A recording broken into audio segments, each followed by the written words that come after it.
We are undergoing so many problems, but through God's wish, I hope you will represent us and address our issue.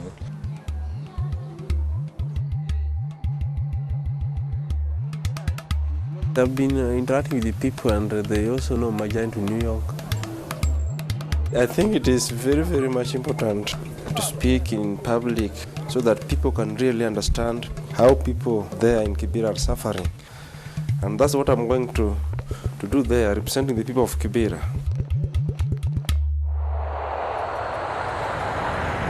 Okay, the hungry. Welcome to the Big Apple.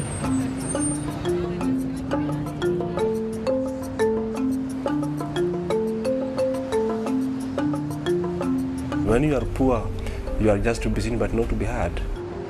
The poor people are sidelined. And when the poor people are sidelined, then they lack a voice to express themselves. Whenever a crisis happens, it is the poor people that are being hit hard by these kind of things. And when it is left to the government alone, little can be done. Somebody who is poor can climb and ladder to become rich. At the same time, somebody who is very, very rich can also climb the ladder down and become poor. So no one should maybe look down upon somebody.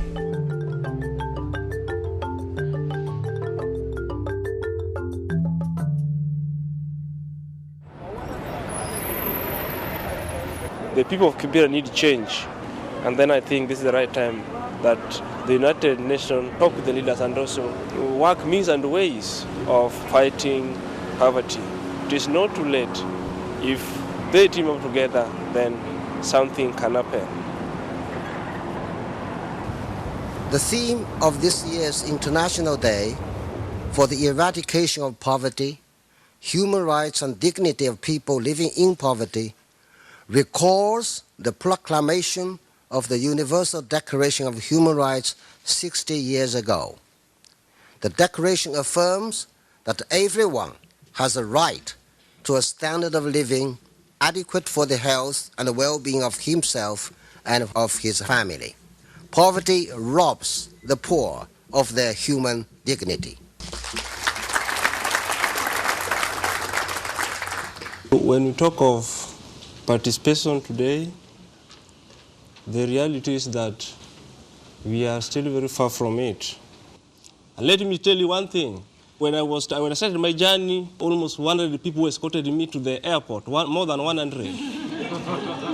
They were very, very happy that one of them is going to United States, New York City. Something that most of them never believe. Those who are poor are sidelined. And if you can involve them in participation, then change can be realized. It is a time that we identify the right people to work with. And when I talk of example, maybe in Kenya, you find that most of the big NGOs that we have, their offices are very far. And if you're a poor man, you are supposed to go there, you either hire a taxi or you go using a personal car, which is not possible with those who are poor.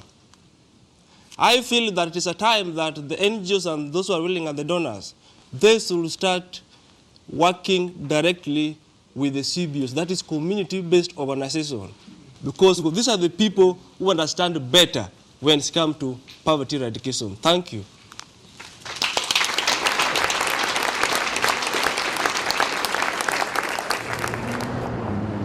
When I was coming to New York, a number of people escorted me to the airport, despite the fact that it was during night time. In fact, I don't know how they made their ways back.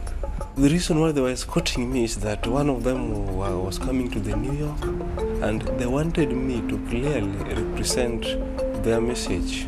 They told me, you go to New York, but you present our views and what we want, our request. And that's what I did. People here really want things to change. Participating in this kind of conference, then people get to know one another, they interact, and from there, your problem or my problem can be solved. You can as well advise me, and I also as well, I can advise you. When things can work that way, then a lot of things can take place and can be done. Yesterday, I was not maybe only talking to people who attended the conference, but I was talking to people maybe all over the world. And I was letting the whole world to know how life in Kibera is and what needs to be done to make things change. I know that things cannot change at once, but when things keep on changing bit by bit, at times comes whereby poverty will be turned and people will talk of good things happening.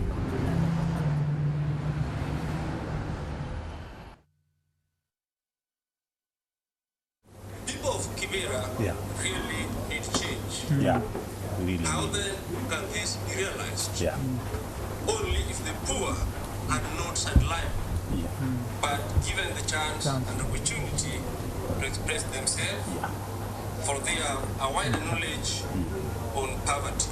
People from the slums area, they are not regarded as people who can just visit, US or any other foreign country, because they are perceived to be very poor. So they cannot even afford air ticket and all that, no bank accounts and things like that.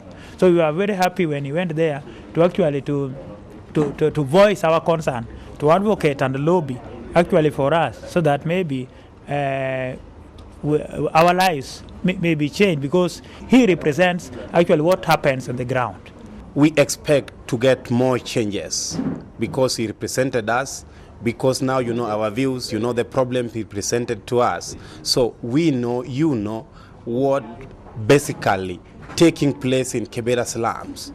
Ni vizuri sana kitu amefanya, vile ameenda to present huko ni nzuri sana, kwa sababu at least tunajua saa tutakimbizana na maskini na itatoka sasa.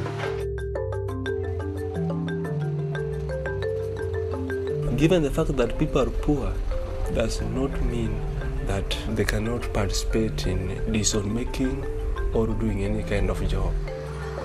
If the poor can also be involved in participation, then they will feel that they are part and parcel of what is now taking place. Come 2030, then I think we should not be talking of Kibera slums, but we should be talking of permanent buildings, good sanitation, good health care, put right inside Kibera, so that the people of Kibera at least can see change.